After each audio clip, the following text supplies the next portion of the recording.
Do you foresee demand for Famicom and Super Famicom games rising as NES, Super Nintendo games become prohibitively expensive? I'm going to say blanketly no. Yeah. Okay, go. You go. For a few reasons. One, half the games you won't be able to play in that form if they're RPGs, expensive RPGs. Good luck translating that Super Famicom game. Or even, hell, some of the basic stuff in the Super Mario 3, Famicom version. There's a lot of text in there. That's one of them. Two, it's a familiarity, and I think there's sort of this, I don't want to say aversion to getting popular games that are foreign, but it doesn't have the same feeling. That's all I'm going to say. If you look at the prices right now for Super Famicom games for popular titles, they're not really competitive in terms of, a lot of times they're a lot cheaper. You go out and get a Super Mario Kart for Super Famicom or Super Metroid, it's not expensive at all. People aren't really into that at this point. I think what's going to happen instead... So you're saying people are more into they're actually kind of into the amount of money they're paying for it. Is that what you're saying? No, I'm saying they want to get that US version, and the Japanese version is not going to matter no matter what to them. I think what's going to happen is if as the common games go up in value, you're just going to see people say fuck it and get flash drives more and more.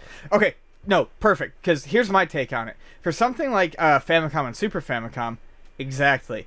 When the price gets too high, people aren't going to turn to imports. They're going to turn to EverDrives and SNES EverDrives. However, a better system to look at in this way is the PC Engine versus the TurboGrafx. It's a niche system to begin with. It's a system that people pick up because they're going to collect for it. Yeah, there's a Turbo EverDrive, and yes, it's sold out very quickly at too many games. There is a market for it.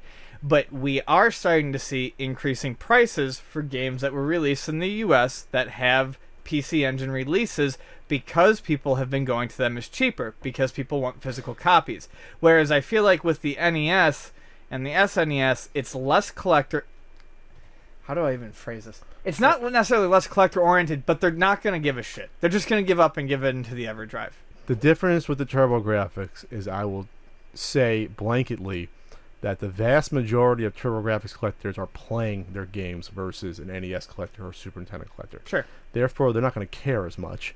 And also, since a lot of those expensive games are shooters, getting the Japanese version doesn't matter at all. Right. No, absolutely not. It doesn't matter if you get Super Air Zonk or Air Zonk for PC Engine versus the US. It really doesn't.